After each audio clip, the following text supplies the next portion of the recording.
Zazpi preso eraman dituzte atzera ere kartzelara, gradu progresioa ukatuta. Gainera, fiskaltzak beste, zazpi euskal presoren 3. graduen aurkako errekurtsoak jarriak ditu uneotan. Eusko Jaurlaritzaren ustez Auzitegi Nazionalaren erabakiak ez du zirrikiturik uzten.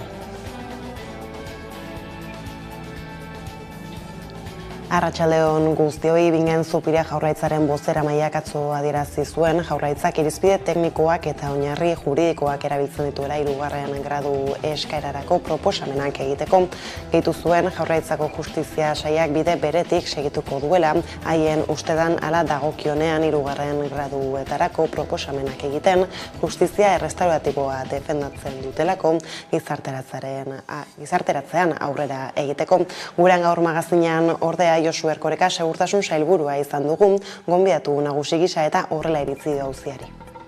Azken erabakia beti epaileak dauka, eta administrazio penitentziarioak bere erabakiak hartzen ditu, bere balorazioen arabera, eta hor kartzela guztietan, presontegi guztietan dago batzorde bat baloratu egiten duena, presoaren norabidea, evoluzioa, nola aldatzen doan, bergizarteratzeko zenolako baldintzak betetzen dituen ala ez, baina azken erabakia gero epailea berak hartzen du, ezta. Beraz, hor polemika sortu da, batzuk eta besteak iritsi kontrajarriak dauzkatelako horren inguruan, baina kasu honetan horrela dira arauak eta horrela aplikatu da, eta, ez dago besterik. Aitor Esnolaren espetxeratzea salatzeko legorretan manifestazioa antolatu dute ostiral honetarako arratsaldeko 7 herriko plazan. Gainera udalak adierazpena zabaldu du, Euskal Herria Bilduk eta EAJak onartuta. Esnolari bezala 3. gradua kendu diote, asteon Mikel San Argimirori, aste artean egin zuten erabakiaren aurkako protesta Donostian. Bertan, Inazio Oiarzabal sareko kideak hartu zuen hitza eta etxeratek bezala eskubide urraketa hauen aurrean bere haserrea azaldu zuen. Oiarzabalekin ere egin dugu konexioa eguerdian gaiari heltzeko adi. Badago oraindik Audientzia Nazionaleko Fiskaliaren aldetikan mendeku eta gorrotoan oinarritzen den jarrera bat, eta etengabe azken denboretan ematen ari diren pausoak, ematen ari den norabide hori oztopatu nahi dutela, eta zalantzarik gabe nahiago gaituztela iraganari begira, eta azkenean konfrontazio horretan jarraitzea denok desio degunez, elkarbizitza eta etorkizun hori eraikitzen baino. Abiatu da Eusko Jaurlaritzaren 2023ko aurrekontuek oposizioko alderdien artean ere, babesa izango ote duten argitzeko negoziazio epea. Gobernuko alderdi nagusi EAJak mezu argia bidali dio oposizioari eta bereziki Eusko Legebiltzarko 2. indarrari Euskal Herria Bilduri. Negoziatzeko prestago baina errealismoarekin eta ez du ahaztu gobernuak gehiengo osoa duela proiektua onartuko dela ziurtatzeko. Alegia batera edo bestera 2023ko aurrekontuak abenduaren 23an onartuko ditu Eusko Legebiltzarrak. Euskal Herria Bilduk ere esplikatu du harentzat zein den negoziatzeko abiapuntua. Ez ditu Jaurlaritzaren kontuak babestuko bere horretan kontserbadoreak eta kontinuistak direlako. Jaurlaritzak eta Euskal Herria Bilduk akordio bat lortu zuten iazkoa abenduan 2022ko aurrekontuen inguruan, 253 milioi euroren neurriak adostu zituzten, osasuna, klima larrialdia, ongizate energetikoa, politika soziala, IGIB eta gazteria lorretan, eta ondorioz koalizioa abstenitu egin zen aurrekontuen bozketan, baina iazko ituna salbuespena izan zen aurrekontuen edukian. 2021an EAJak eta PSek beren kabuz atera zituzten aurrera eta 2020an Elkarrekin Podemosen 9 abstentziorekin onartu zituzten gobernuko alderdiek. 2019an berriz, 2018ko aurrekontuak luzatu zituen Gasteizek urtebete lehenago PPrekin adostu eta gero. Aurtengo jokalekuan argi ikusten da akordio baterako zailtasunak garrantzitsuak direla. EAJak eta Euskal Herria Bilduk ikuspuntu kontrajarriak dituzte Jaurlaritzaren aurrekontu proiektuaz, ez alferrik. Leire Pinedo koalizio abertzaleko legebiltzarkideak azaldu du, Inigo Urkullu lehendakariaren gobernuak betiko eskamari jarraitu diola, ambizio eta ausardiarik gabe etorkizuna prestatzeko inolako planteamendurik gabe. Pinedok esplikatu du Euskal gizartea aro aldaketa batean murgilduta dagoela eta gobernuak aurrekontuak diseinatu dituela egungo egoera eragin duten politiketan norabide aldaketa bat behar dela kontuan hartu gabe. baina aurrekontuen mamia murgiltzean ikusten da benetako errealitatea. Eta errealitatea da aurrekontu hauek ez direla handienak, ez direla sozialenak eta ausartak batira. Aurrekontuak handiak izan da ere, zuk esan bezala, gaur-gaurkoz gobernuak manejatzen dituenak, baino txikiagoak dira. Eta zuk esan duzu, ez direla konparagarriak, aldaketak egon direlako urtean zehar. Egia da, inflazioak diruaren balioan duen eragina, bai edo bai, kontuan izan beharko dutugula urrengo urtera begira. Ordea, Elmasaiz Nafarroko gobernuko ekonomia eta ogasun kontseilariak adierazi du laster 2023rako aurrekontuen eta horiekin batera doazen neurri fiskalen inguruko akordio orokor bat aurkeztu ahal izango duela. Egun oso garrantzitsuak direla argitu ostean, Saizek agerraldia egin zuen atzo Nafarroko gobernuaren bilkuraren ostean, hala ere, hor ez zuen Euskal Herria Bildurekin izandako negoziazioen xehetasunik eman nahi izan. Adierazi zuen baina gobernua diskrezioz negoziatzen ari dela eta akordio publiko eta gardenak lortzeko bidean dela. Era berean, mezu baikorra helarazi nahi izan zuen esanez buru belarri lantzen ari diren akordio global hori lortuko dela eta akordioa ixten denean luze eta zabal kontatuko dutela. Beraz, aurrekontuen bueltako erabakien esperoan urrun joan gabe bada besterik 3 elikagaietatik batek alferrik galduta bukatzen du Nafarroan, bada kontzientziazio kanpaina baten bidez, errealitate hori murriztu nahi du Nafarroko gobernuak bai etxeetan, baita ekoizpen kateetan ere. Nafarroko gobernuak abian jarri duen kanpainari 2022-2027 elikadura hondakinak murrizteko agenda deritzo. Erosketak ez planifikatzeak ondorioak dakartza goiburupean 2030rako txikizkako salmentaren eta kontsumitzaileen per capita elikagaien hondakinak 50% murrizta du helburu 2020ko datuekiko tarte horretan bertan ekoizpen eta horniura kateek sortutako hondakinak 20% murriztea ere du xede. Nafarroan aurrekaririk ez duen estrategia berritzaile gisa, baita ingurumen ekonomia, etika eta gizarte erronka gisa ere aurkeztu dute asteazken honetan Itziar Gomez Landa garapeneko eta ingurumeneko kontseilariak eta Raúl Salanueva hondakinen ataleko buruak kanpainan erakusten denez, 3 elikagaietatik bat alferrik galtzen da herrialdean, batik bat frutak, barazkiak eta gainerako produktu freskoak.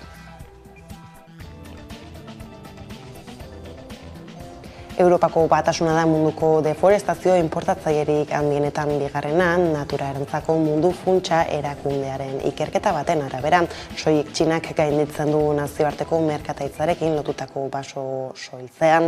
Europako batzordeak proposamen bat egin zuen 2021ko azaroan Europarlamentuaren eskariz, deforestazioari aurre egiteko araudi bat ontzeko.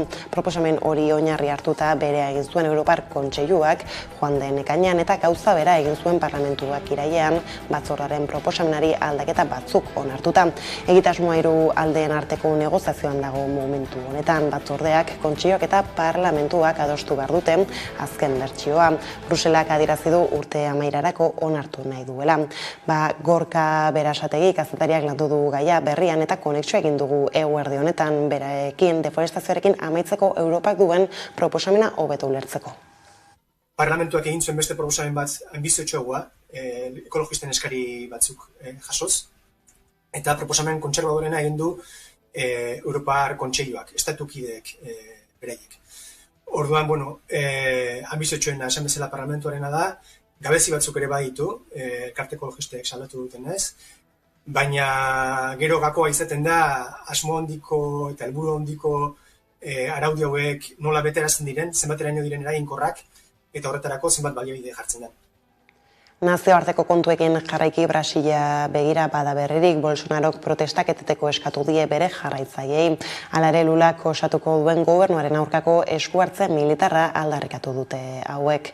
Pasaden igandean, Luis Ignacio da Silva Lula ezkertiarrak Brasilgo hauteskundeak irabazi zituenetik Jair Bolsonaro jarduneko presidente eta eskuin muturreko hautagaiaren aldeko jarraitzaileek protesta ugari egin dituzte herrialdeko kaleetan. Kamioilariek esaterako Brasilgo errepide nagusiak blokeatu blokeatu egin dituzte, trafikoa oztopatuz. Sare sozialetan zabaldutako mezu baten bidez, Bolsonarok errepideetako protestak eteteko eskatu die bere jarraitzaileei, joan etorriak errespetatzeko hain zuzen. Errepideak askatzeko eskatu die ultraeskuindarrak bere aldeko mugimenduak zilegitasunak galdu ez dezan. Dena den bestelako mobilizazioak ere egiten ari dira ultraeskuindarraren aldekoak.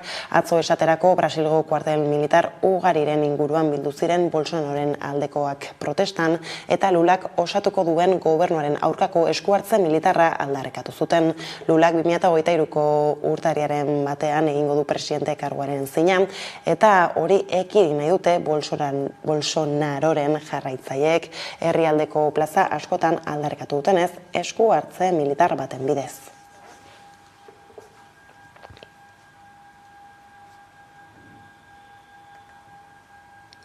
Gurera bueltan gerra eta memoria historikoa lantzen dituen Indesirables erakusketa ikusgai duzue Santelmo Museoan urtarriaren 29 artean zabalik izango da eta bitartean hainbat jardunaldi antolatu dituzte. Horrez gain astearte eta larunbatetan doako bisita gidatuak egingo dira. Josune Uribe Santelmoko teknikariak azaldu dugu zer topatu daiteken bertan. Ze ikusileik hemen ikustei lanak, batiz bada arte garaikidie. Gero lan hauekin batea baite daude gero dokumentu batzuk, bai dira planuek, marrazkisek eta hola, eta gero da baite teori asko edo baite idatzi asko hau dana pixka kontestualizatzeko ez. Eta lerroburuekin bukatzeko Leopoldo Zugaza kultur sustatzailea hilda Gerediaga elkartea sortu zuen eta berak bultzatu eta zuzendu zuen Durangoko azokalen urteetan. Beste hainbat kultur erakunderen sortzaileen artean ere izan zen, 90 urterekin zendu da. Kultura sustatzeko eta divulgatzeko lanan ibilbide luzea egin zuen Leopoldo Zugaza Fernandezek Gerediaga elkartearen sortzaileen artean egon zen 1975ean eta frankismo garai betean sustatu zuen Durangoko Euskal Liburu eta Disko azoka, baita arte garaikideko lehen erakusketak antolatu ere. 1970ean Durangoko udal kultura aretoak bultzatu zituen, hurrengo 25 urteetan Euskal Eskolako ordezkari nagusiak eta promesa gazteak hartu zituztenak Euskal Herrian abanguardia sortzeko ezinbesteko erreferentzia bilakatzeraino. 1978tik aurrera erreferentziazko egitasmo eta erakusketa gune ugari, ikerketa bekak eta argitalpenak jarri zituen abian, Bizkaiko Aurrezki Kutxaren kultura saileko arduradun zela. Bestalde, Bilboko Arte Ederren Museoaren patronatuko lehendakariorde gisa, erakundea handitzeko eta modernizatzeko proiektuaren buru izan zen. Eta osteguneko lerroburuak hala esan dugu Aitor Esnaola berriz espetxeratu dute gradu aldaketa baliogabetuta maiatzean eskuratu zuen 3. graduan, horretarako baldintzak betetzen zituelako, baina orain espetxera bueltan da. Martutenen kartzelaratu dute 3. gradua tratamendu batzordaren oniritziaz lortu zuen espetxe berean. Aurretik Sorian izan zuten preso eta ona Ogainatik ekarri zuten. Bere espetxeratzea salatzeko lego horretan manifestazioa antolatu dute, ostiral honetan arratsaldeko 7etan Herriko plazan.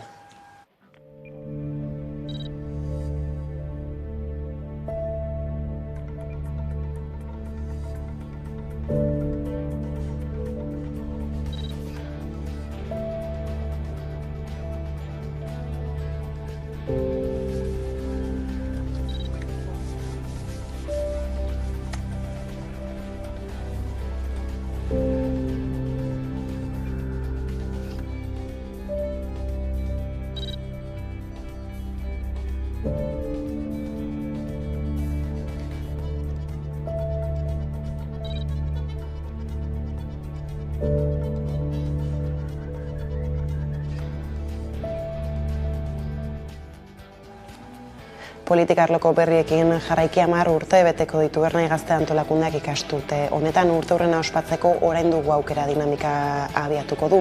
Eta hor gazteen bizitzen berehalako duintzeak xikituko dute, besteak beste agerraldi egin dute gaur Ernaiko kide Gasteizen dinamikaren berri emateko. Eta ez hori bakarrik udaberriko ekimena iragarri dute ere Gazte topagunea Elorrion egingo du Ernaik apirilaren 6tik 9.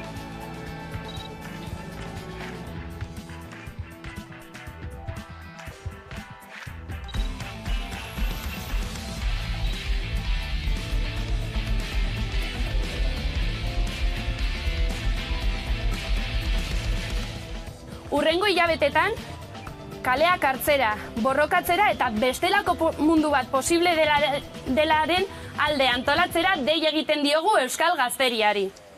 Mundu honetan bizi gaitezkelako, baina ez orain arte bizi izan dugun bezala.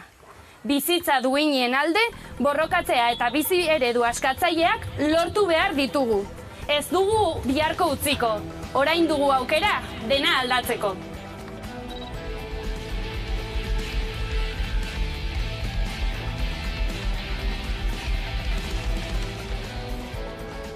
Ekonomia oztua da, lan merkatua ere ozten ari den seinaleak iristen ari dira. Urria ez da ohikoan hilabete txarra izaten lan merkatuarentzat, baina aurten gora egin du langaben kopuruak oso gutxi bada ere. Zazki 153.000 eta 20 lagun zauden langabe gisa erregistratuta Hego Euskal Herriko enplegu bulegoetan, iaz baina 152 gehiago. Aurreko hilabetearen beste ezaugarri bat izan ohi da, gizarte segurantzaren afiliazioak gora egiten duela nabarmen, batez ere, orduan itzultzen direlako lanera udan enplegua galdutako hezkuntza alorreko milaka langile. 2022ko urria ez da salbuespena izan, iraian baino 5.974 kotizatzaile gehiago baititu sistemak. Langile berri horien artean ugaritu egin dira kontratu mugagabeak dituztenak, nahiz eta oraindik aldi baterako kontratuak diren gehiengo bat.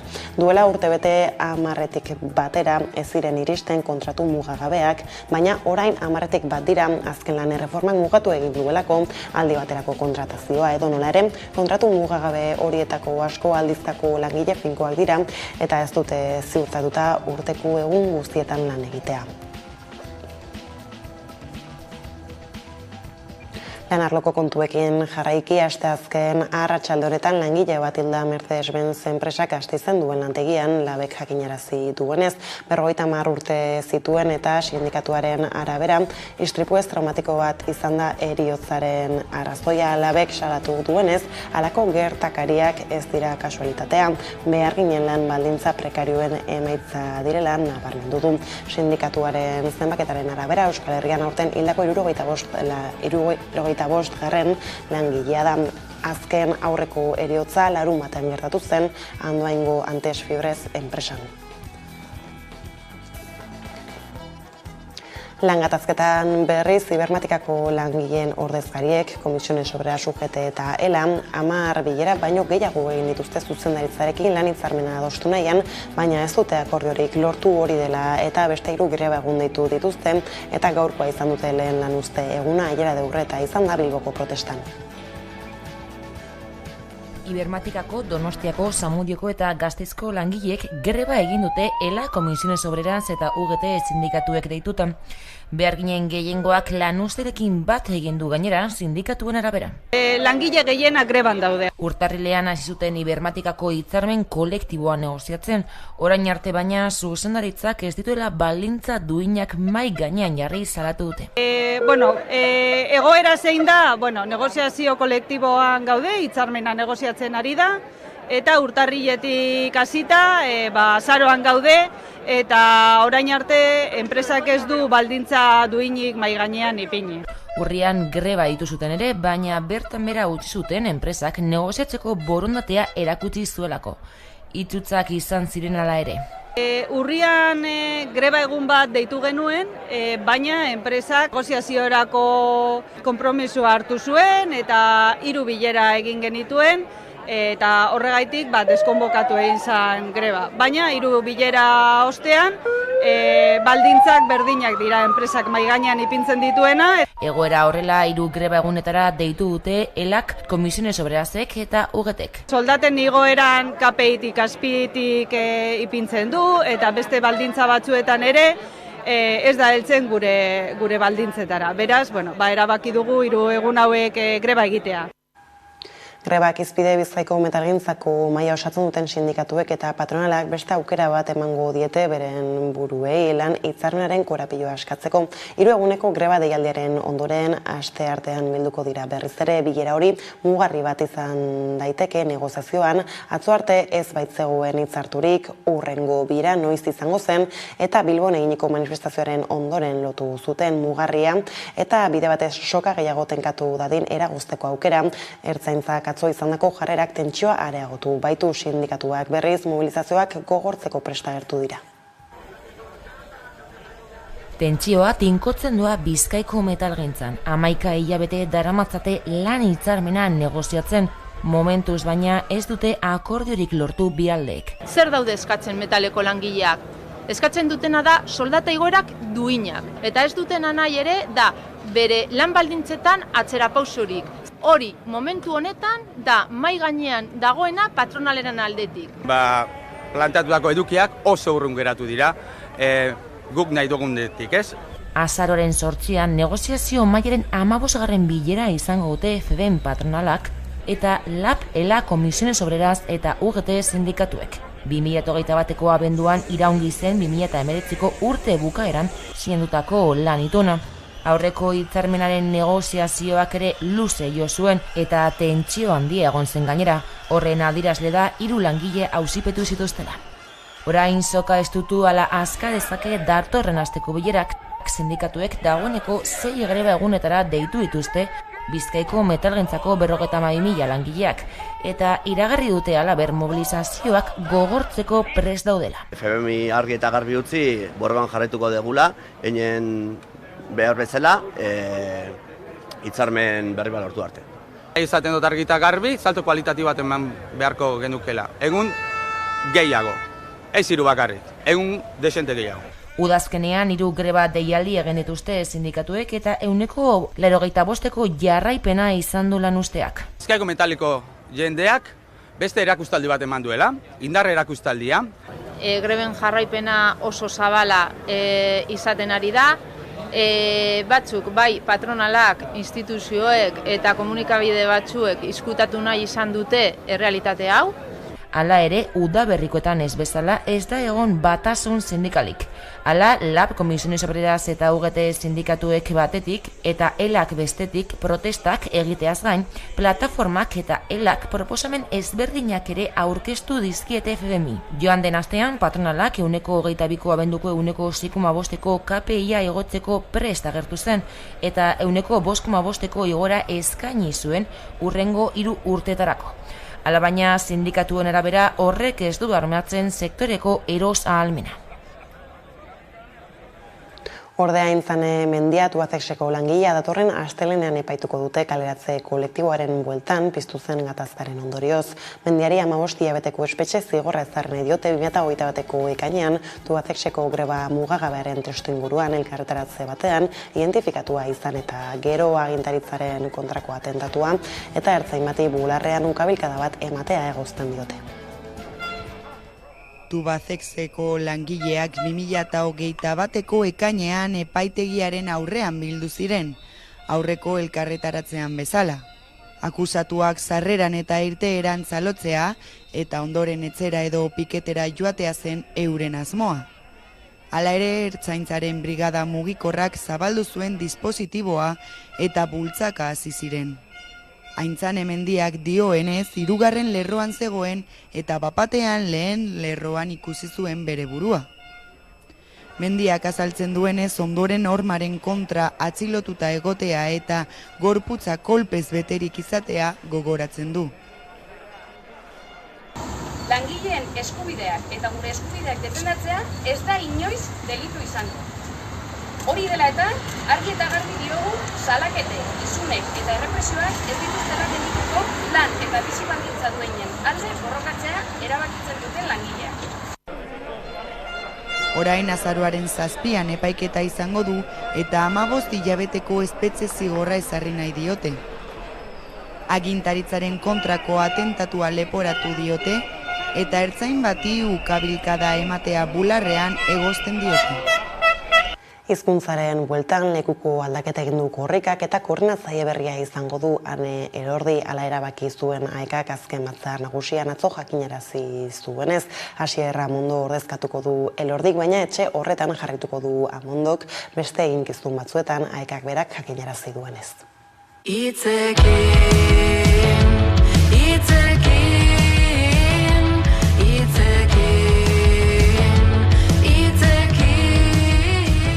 Nik hartu dut erreleboa eta erronka itzela ikusi gendun 22. korrikak zelango dimentsio hartu dauen, kaleak zelan betez izan jendez, eta ekimen erraldoia, ez da beste hitzik, orduen hori kudeatzea erronka handia izango da, eskerrak lantalde oso potentea dauen atzetik, eta ni neu bakarrik ez nintzen izango gai holangorik egiteko, orduen ni izango naz irudia edo irudietako bat, eta atzetik dauen taldeagaz batera egingo dugu lana.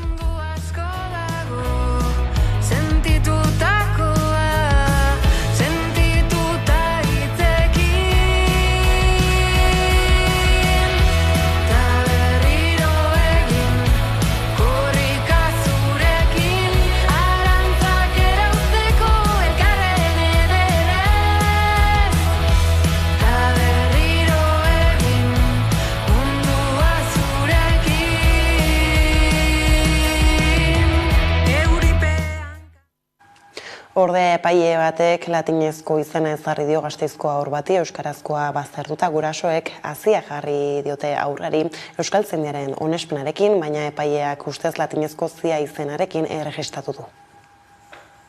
Urriaren 22an jaio zen hazia eta gurasoek izen hori jartzea erabaki zuten soinua gustuko zutelako eta esanaiak etorkizuneko fruitua ekartzen zielako gogora. Baina erregistro zibilean inskribatzea uko egin dio Gasteizko epaile batek. Haren arrazoi nagusia da konnotazio negatiboa izan dezakeela.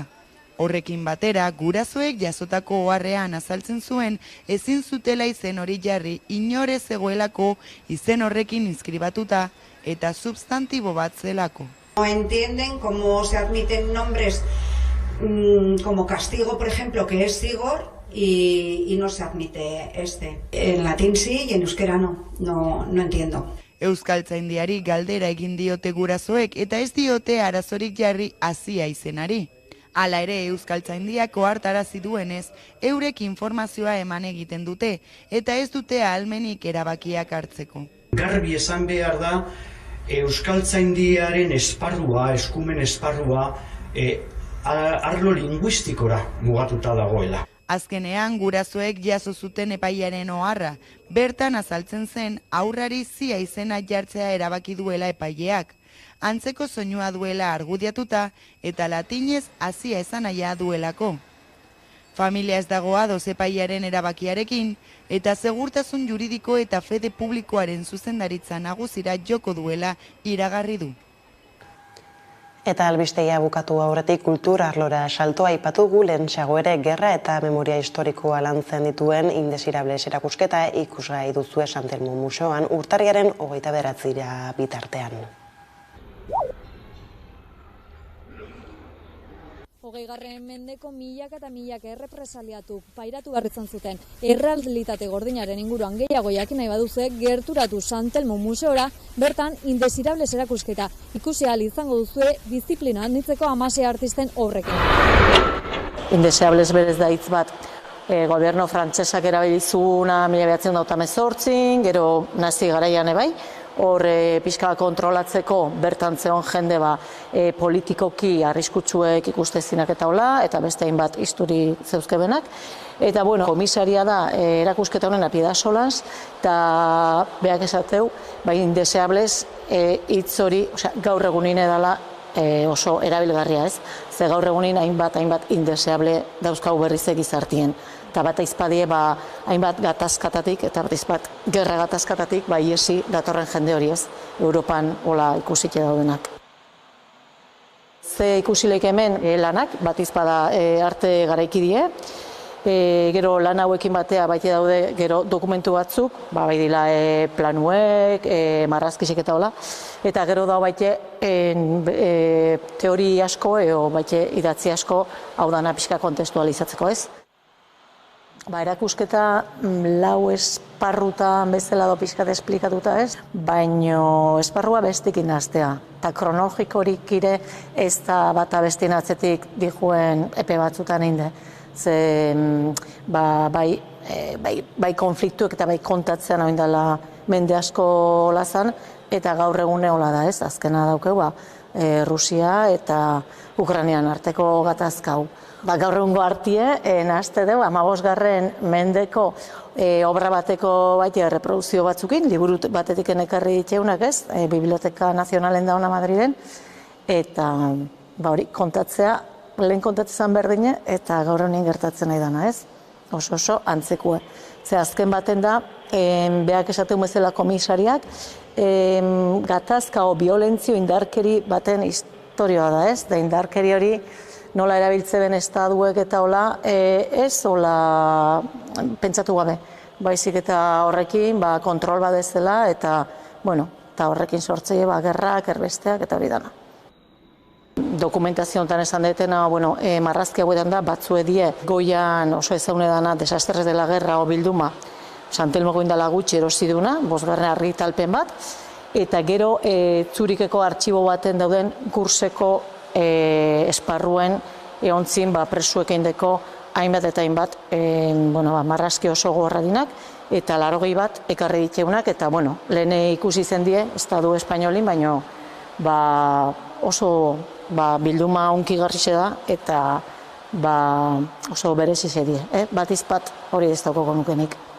Erakusketa zabalik dagoen bitartean, hainbat jarduera antolatu dituzte, baita astearteetan eta larun batetan publiko orokorrarentzat programatutako bizita gidatuak eta eskola bizitak ere.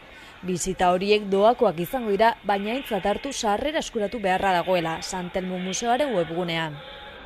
Indesirables erakusketa urtarrilaren 29 arte izango da zabalik.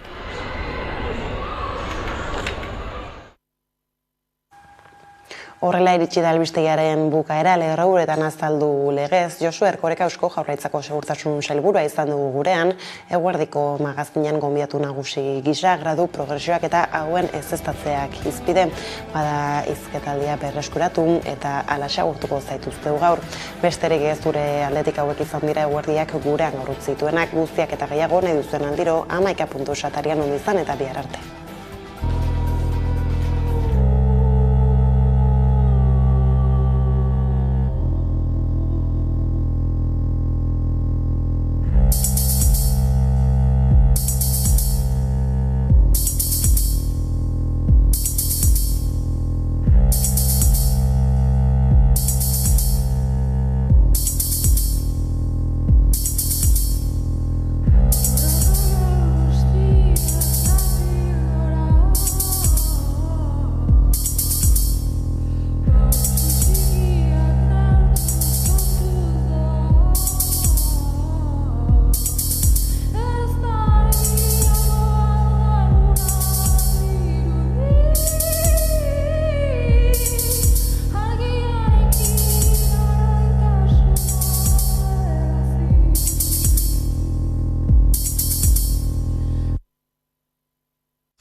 Egunero legez, eguneko elkarrizketari ate irekiko diogu, eta horretarako gaurkoan gurean dugu Josu Erkoreka, lehendakari orde, eta Segurtasun Sailburua, eguerdion. Eguerdion, bai.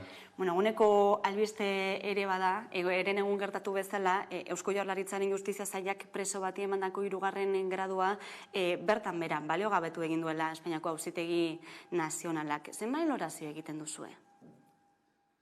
Hori joko arauen aplikazioa besterik ez da. Zan nahi dut, horrela jasota dago. Azken erabakia beti epaileak dauka. Eta, administrazio penitentziarioak bere erabakiak hartzen ditu, bere balorazioen arabera, eta hor kartzela guztietan, presontegi guztietan dago batzorde bat baloratu egiten duena, presoaren norabidea, eboluzioa, nola aldatzen doan, bergizarteratzeko zenolako baldintzak betetzen dituen ala ez, baina azken erabakia gero epailea berak hartzen du, ezta? Beraz, hor polemika sortu da, batzuk eta besteak iritsi kontrajarriak dauzkatelako horren inguruan, baina kasu honetan horrela dira arauak eta horrela aplikatu da, eta, ez dago besterik, baina, administrazio penitentziarioak bere lan egiten du, hori argi dago, eta ganoraz, zentzuz, eta ez nola nahi beti ondo oinarrituta hartzen dituen erabakiak. Oinarri juridikoak aintzat hartuta, ez? Eman duelako 3. gradua preso hauei Eusko Jaurlaritzak, baina esan bezala auzitegi nagusiak nazionalak baliogabetu ditu, ez da lehen aldia ez da ere, ez dakit gaiak zenbateraino kezkatzen zaituzten, ere kolokan daudelako ere kudeak eta ez? Bueno, bereziki ez gaitu kezkatzen, esan nahi dut, joko arauen aplikazioa dalako, eta beste alde batetik, fokoak hain zuzen ere kasu konkretu eta jakin batzuetan jartzen direlako. Norbaitek horretan fokoa jartzeko interesa daukalako, ezta?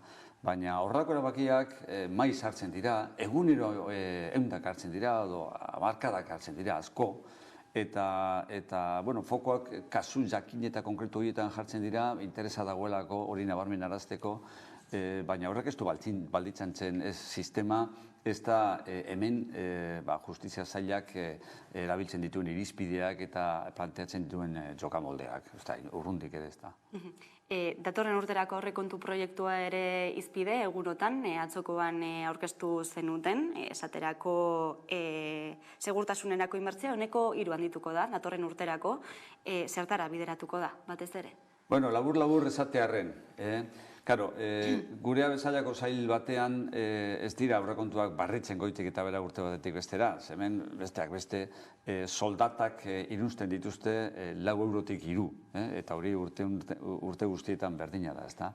Baina berrikuntzak egin beharra badago, batez ere baliabide teknologikoetan, baliabide telematikoetan, eta gero jasangarritasunaren ikuspuntutik baita ere lanak obrak egin behar dira ertzainetxe batzuetan, eta flota baita ere ibilgailuen flota berritu beharra dago kotxe hibridoekin eta entxufagarriak diren ibilgailuekin. Hor erronka garrantzitsuak ditugu, ezta?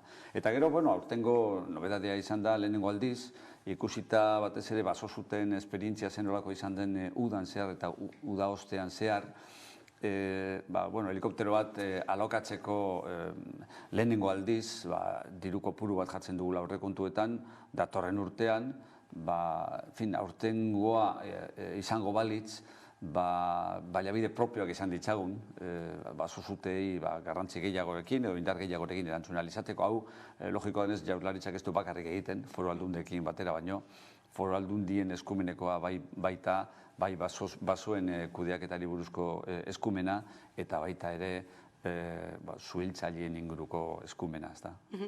Zeren arabera hartu da erabaki hori, izan ere ikusi ditugu ere zelako suteak izan diren azken asteotan, geroz eta ohikoagoak izango dira horiek gurean? Argi dago, aldaketa klimatikoak bere ondorioak dituela, eta ondorio horien artetik nabarmenena gure artean da muturreko fenomeno meteorologikoak ugaritu egiten direla, ezta? Eta muturreko fenomeno meteorologiko horien artean uholdeak daude alde batetik gurean aspaldidanik ezagunak direnak, baina baita ere beste alde batetik baso-zuteak, zuteak eta baso-zuteak bereziki, ezta? Hauek guk ezagutu izan ditugu, baina ez dirudienez orain edo hemendik aurrera ezagutuko ditugun indarrarekin, ezta? Eta aurten, ikusi dugu benetan kezkagarria izan daitekela, eta ezinbestean pentsatu dugu gerora begira hor neurriak hartu beharra dagoela, eta baliabide propioez hornetu beharra daukagula guk ere, arrisku horrekin urrengo urteetan ere benetan jarraitzen baldin badugu, gure indarrekin erantzuna izateko ganoraz eta indarrez, ezta, eraginkortasunez. Aurrekontuetan barne biltzen den beste berritasunetako bat da, ertzaintzako agentek kamerak eramango dituztela soinean, datorren urtetik aurrera, zein helburu du honek? Honen helburu argia da gardentasuna. Ertzaintzak kalean ibili behar duenean, eta batez ere indarra erabili beharra daukanean edozein momentutan, manifestazio bat hauelako edo hainbat baldintzetan, sarri gertatzen dira eztabaidak, batek salaketa bat jartzen duelako esanez ertzain konkretu edo besteak desproporzioz jokatu izan zuela.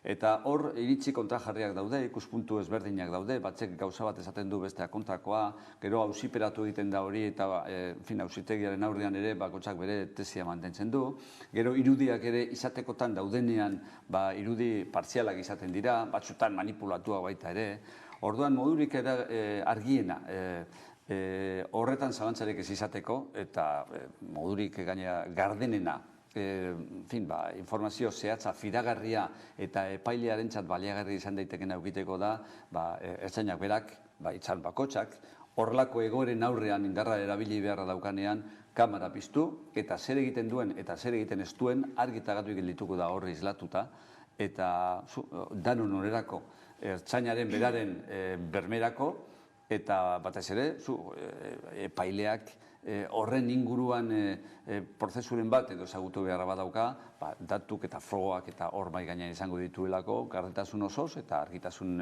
guztiz lortutakoak, ezta? Nolako izango da orduan funtzionamendua? Une oro egongo dira grabatzen, ala agenteak piztu eta itzaliko ditu? Ez, horretarako protokolo bat egongo da. Bueno, ez gara lehenengo polizia hori martxan jartzen dugunak. Badira, hemen ez asko oraindik ere horrelako tresnak eta dauzkatenak, ezta? Orduan, horren inguruan badaude protokolo landuak. Une oro ez luke zentzurik izango, eztabaidagarriak ez diren egoera askoren aurrean grabatzen egoteak zentzurik ez daukalako, ezta?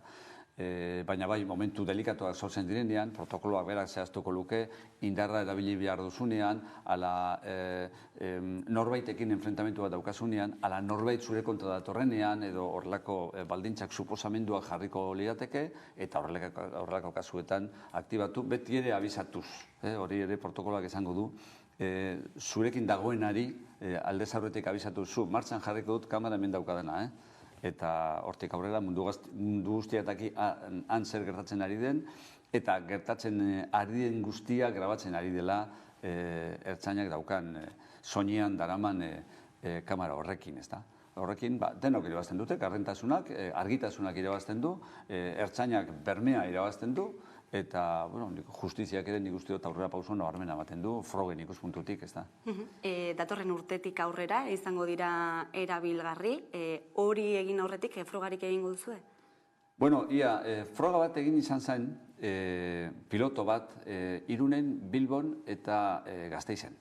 Eta, froga horrek erakusten eman zuen, baliagarria, tresna baliagarria dela, baina, martxan jarri genituen aparatuak eta bere arazoak zeuzkaten, eta ajuste batzuk egin beharra zegoen, horren ebaluaketa bat egin zen, eta, hori egin eta gero, orain kontratua martxan daukagu, froga piloto horretaz haratago, erosi behar diren 387 kamera guztiak erosi alizateko. Horretarako espediente bat martxan jarrita dago. Gure kalkulua da, datorren urtean, 2023 urtearen amaieran kamera horiek egongo direla, eta horiek banatuko dira ertzainetxe diferenteen artean, eskura izan ditzaten, erabili behar dituztenak, logiko denez. Uniformean joango dira txertatuta? Bai, hemen aurrean, bai. Bularrean. Zer izango nuen, orduan aipatu dugu ez, praktika txarrak egotekotan ere ateak irekitzen direla, ez, ikerketak abiatzeko esaterako? Bueno, hori beti dago zabalik, zen edo salaketa bat dagoenean, salaketa horiek ikertu egiten dira, aztertu egiten dira, eta asko gainera auziperatu egiten dira. Eta auziperatze bat dagoenean argita garbi gainera, horretan ikerketa, epaileak berak bultzatutako ikerketa bat dago, eta epaileak esaten du zer dagoen, zer ez dagoen. Baina kasu honetan, esan edot, artzain bakotsak bere kamera badarama, horrelako gertakizunetarako oso tresna baliagarria da, zer gertatzen den eta zer gertatzen ez den argi eta garbi geldituko delako horretan, ezta? Eta gero erantzukizun guztiak eskatu alizateko, ala zer gertatu zen zehazteko, ala horren ondorio juridikoak zehaztu alizateko, zer gertatu den horri buruz informazio zehatza argia eta gardena eukitea oso baliagarria da. Gaiz aldatuta, Irunetan arteko muga horretan protestak egon dira azken egunotan, ehundaka lagunek migratzaileen eskubideak aldarrikatu dituzten, zuzen ere azken urteotan 9 pertsona hil direlako Bidasoa ibaian, 2 urte honetan, nola ikusten duzu egoera? Bueno, kezkagarria da, baina, karo, guk ezin dezakegu hor zer egin, besteak beste hori gertatzen delako mugan Frantziako estaduak oztopoa jarri dituelako, batez ere etorkinek euren lurralde esparrura pasatu ez daitezen, ezta. Eta orduan, oztopo horiek gainditzeko pilatu egiten dira mugaren inguruan Afrikatik datozen epaileak batik bat, eta, pilaketaren ondorio izaten da, gero saiatzen direla han ala hemen, egun baten, ala bestean, baldintza batzuetan, ala baldintza diferenteetan muga zeharkatzen, eta normalean izaten da bide arriskutsuak eta aukeratuz besterik ez daukatelako, ezta. Orduan, hor zer gutxi egin dezakegu guk, Frantziak berak hartzen duen erabaki bat delako, eta Frantziak hartzen duen erabaki horren kontra, nekez egin dezakegulako zerbait, ezta. Eraginkorra esan daiteken zerbait esan nahi dut, ezta. Garaiotan segurtasuna hitz egiten denean ezin dugu ahaztu internet edo mundu digitala, ez? Zibersegurtasunaz ere hitz egin behar da. Euskadin esaterako, Euskal Autonomia Erkidegoan delitu informatikoek 180 egin dute gora azken 4 urtean, zeintzuk dira ohikoenak? Bai, egia da, izugarrizko gorakada egin dute. Ohikoena fraudea da. 180 gutxi asko. Iruzur ekonomikoa. Baina kontuz, sarri uste izaten dugu hori, salerosketan dabilenak bakarrik sufritu dezakela olako delitu bat, gehienak izaera horretakoak direlako. Baina kontuz, mehatxuak ere gora egiten dute, nortasunaren lapurketa ere gora egin du, sekretuak zabaltzearen delitua ere gora doa, badira, volumenaren ikuspuntutik, maiztasun gutxiago ematen diren delituak, baina gutxika gora doazenak eta euren eite kualitatiboa daukatena baita ere. Eraso sexualak ere, edo askatasun sexualaren kontrako delituak ere ematen dira internet bidez, gero eta gehiago.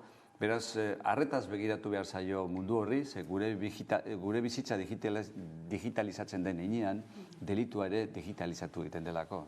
Zer izan behar da kontuan orduan horiek ekiditeko? Bueno, hor prebentzio neurriak hartu behar dira, eta arriskua sektore diferenteetan diferentea da, baina, ertzaintza horretan asko dabil inguruetatik eta prebentzio neurriak nola har daitezken eta erakusten. Eskoletatik esate baterako, gaztei, adinez gazteak direnei, hainbat mintegi eta ikastaro ematen zaizkie, ikusi dezaten zeintzuk diren bizitza digitalizatu baten arriskuak eta arrisku horien artean neurriak hartu ditzaten. Internet bidez, bestalde ere ireki duzue atea salaketak jartzeko, online egiteko salaketa horiek, behintzate delitu ez oso larriak direnean, ez da zen motatakoak salatu daitezke online? Delitu tipuko horretarako da, hurtoa, hau da, indarkeri gabe egiten den lapurketa. Zergatik, sarri askotan, personak ez dakilako benetan galdu egin duen mobila, kartera, ala kendu egin dioten, ala ostu egin dioten, ez du jakiten, ez da. Indarkeri gabe egiten delako. Eta horrako kasuetan, seguruaren aurrean gero salaketa egiteko, ezinbesteko izaten da lez aurretik ertzaintzaren aurrean ere salaketa formalizatzea. Eta horrako kasuak ugaritu egiten dira sarri askotan, eta ertzainetxeak behar izanik gabe, kolapsatu egiten dira horrako kasuekin sarri askotan. Eta horren ondorioz, benetan salaketa formalizatu bat behar duten delituak, igual ez dira behar haina ondo atendiduak izaten, jentea korapilatu egiten delako ertzainetxeetan. Orduan, horre guztiak, internet bidez egin daitezkeen guztiak, herritarren erraztasunerako, herritarren onerako, eta baita ere, ertzainak liberatu izateko eginkizun horietatik beste garrantzitsuago batzuetan zentratu daitezen, nik uste dut aurrera pausu nabarmena da. Atara kontu esate baterako, testiguak dituen delitu batean, hor salaketa ertzainetxean egin behar da ezinbestean. Ala eraso sexual bat, horrelako kasuetan ere, ertzainetxean egon beharra ezinbestekoa da, eta zu protokolo estu eta zorrotz bat zerraitu beharra dago, hori izin daiteke internet bidez egin, ez da? Baina horiek ertzainetxean egin behar direnak ondo egin alizateko, ona da, gainontzeko guztiak, edo internet bidez batera arazorik gabe egin daitezkenak, egin alizatea. Horregatik gabiltza horiek bultzatzen orain, ez da? Euskal Autonomia Erkidegoko aurrekontu ez aritu gara, baina Madrilen ere ari dira horiek negoziatzen. Testu inguru honetan, Gernikako estatutua edo transferentzien auzia, zein giro nabarmentzen duzu? Bueno, betiko moduan dago. Zan edot, Madrilen atxakiak jartzen gauzak atzeratzeko eta oztopoa jartzeko transferentziak egin ez daitezen, eta hemendik bultzaka Eusko Jaurlaritzak bereziki, baina Legebiltzarraren babesarekin sarri askotan bultzaka egiten horrek prozesu horiek arindu daitezen. Sarri askotan esaten da arazoa juridikoa dela, zailtasun juridikoak dituela transferentzia prozesu horrek. Ez dut esango nik zailtasun juridikorik ez daukatenik, horrelako kasu batzuk eta transferentzia guztiak ez dira horretan berdinak, batzuk beste atzu baino zailagoak dira, baina hemen oztopo nagusia ez da izaten juridikoa, oztopo nagusia izaten da borondate politikoa, eta hori dagoenean oztopo juridikoak, ala zailtasun juridikoak gainditu egiten dira bateria arazoreik gabe, eta hori behar da, borondate politikoa eta bultzada politikoa ematea benetan transferentzia prozesuari, eta borondate hori badago eta bultzada ematen baldin bazaio, argi dago arazo juridikoak gainditu daitezkela batera arazorik gabe, orain arte egin izan diren moduan. Baina legealdi honetan horiek gauzatzeko moduan ikusten duzu?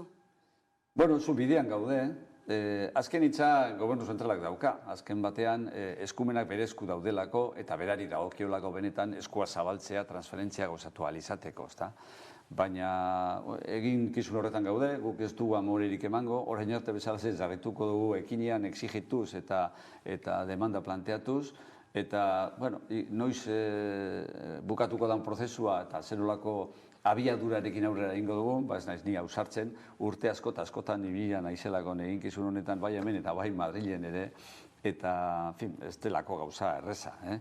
Bultzada hor dago, konpromisua, Madrileko gobernuak hartutako konpromisua hortze dago, ze egutegia ere, beraiek sinatuta mai gainean dago, ez da betetzen ari, argi dago, baina hor dago, eta beraz, batzuk eta besteak erabiliz, jarraituko dugu bultzada horretan.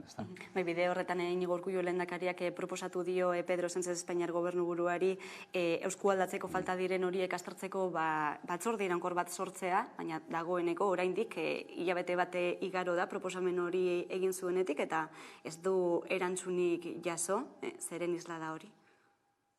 Bueno, ez da sintoma ona, eta Madridetik ez dute erantzun eman, baina hemen norbaitek, Alderdi Sozialistako norbaitek, esan omen du ez dela beharrezkoa horrelako foro bat, ezta? Nik uste dut lagungarria izan daitekela horrelako foro bat. Besteak beste, lehen aipatu dudan bultzada hori nunbaiten landu egin behar delako. Eta bultzada hori horrelako foro batean, horrelako batzorde iraunkor batean landu daiteke, eta ikuspuntu horretatik, egoeraren jarraipena eginez, kasuan kasurako bultzadarako laguntza bat izan daiteke. Jarraipena eginez kasu guztiak aztertuz. Bitarika batzordea eta bere organoak, bere menpeko organoak, negoziatu egiten dituzte transferentzia egitea erabakia hartuta dagoenean. Baina, karo, hori gertatu arte, erabakia hartu arte, jarraipen egin behar da eta bultzada egin behar da. Egutegi bat badaukagu egia da, uste genuen egutegi hori nahikoa izango zela, baina ikusten dugu ez dela nahikoa, egutegi egin zuenak berak, bere betetze prozesua bazter batean usten duelako. Beraz, holako bitariko batzordea lagungarria izan daitekela uste dut. Ikusiko dugu ia azken erantzuna zein den, orain arte ez da erantzunik egon. Hemengoa ez dut nik erantzuntzat ematen, Madrilek berak, ala Sánchezek berak erantzuna ematen ez badu. Ikusten duzue transferentziaren bat egon daitekela agertu momentuz? Bueno, badira batzuk bueltan daudenak eta asko atzeratuko ez direnak. Hurbileko trenbideen ingurukoa esate baterako, oraindik badira hor arlo horretan transferentzia batzuk egiteke, eta hori nahiko aurreratuta daude, eta transferentzia bat egin dezakegu, euki dezakegu hemendik ez luzera. Baina gauzak oraindik lotu gabe daude osoan, eta ez naz ni ausartzen data konkretuak ematen, ez da. Gaiz aldatuta eta indarkeria matxistarekin lotuta ere, udan zehar ikusi dugu zenbat eta zenbat baziztada izan diren emakumeen aurka, jaien epe hori amaituta, ez dakit zen nolako ondorioak ikusten dituzun. Jaien prozesua edo garaia amaituta egia da, desagertu egin direla zistadak, ez da? Eta ez da erreza gainera fenomenoaren interpretazio bat ematea. Zergatik gertatu izan da hori, eta zergatik gainera gero ez da zertan gauzatu ikuspuntu judizial batetik, salaketa gutxi egon direlako, baina egon dire salaketetan ere frogarik ez dagoelako, inor salatu ez duelako konkretuki, zistadak salatu bai, baina inor konkretuki zistaden autore gisa ez da ezer lortu, kamarak ere ez dute ezer harrapatu, eta inor ez da testigurik izan ere, emakume batek zistada sentitu duenean, norbait zistada hori ematen ikusi duenik, ez da? Orduan, fenomeno honen jatorria zergatia eta ez da erreza interpretatzea, ez da? Baina kontua da, errealitatea da, gaur-gaurkoz, udan izan genuen pilaketa hori, erabat ezagertu dela, eta, orain ziztadarek ez dela nabarmentzen han ala hemen kasu bakarren batean baino, ez da arazoa ikuspuntu polizial batetik momentu honetan pentsat, ikusiko dugu etorkizunean zenolako bilakaera duen horrek, ez da? Azken galdera bat ere, apustu etxeekin lotuta, legedia aldatu zenutelako, ez? Batez ere adingabeen sarrera hori ekiditeko, ez dakit bermatzen ari den? Ointxu jarri ditugu multa bi, garrantzitsuak, Bilboko jokoetxe batzuei jarritako isunak dira, sartun eta adinez gazteak bertan inspekzioak aurkitu dituelako, jokatzen, jokoan parte hartzen, eta beste batzuk ikusten, ez da? Eta ezin daitezke gauza bat egiten, ez bestea egiten egon. Beraz, hori aplikatzen dago, aplikazio bidean egon badago, eta horren aplikazioan isunak ere ontsu momentu honetan jartzen ari gara. Joan den azteko kasuak aipatu ditut, ez da? Ados, Josu Erkoreka, Eusko Legebiltzarreko lehendakari orde, eta segurtasun sailburua. Eskerrik asko gurean izateagatik. Eskerrik asko zuei.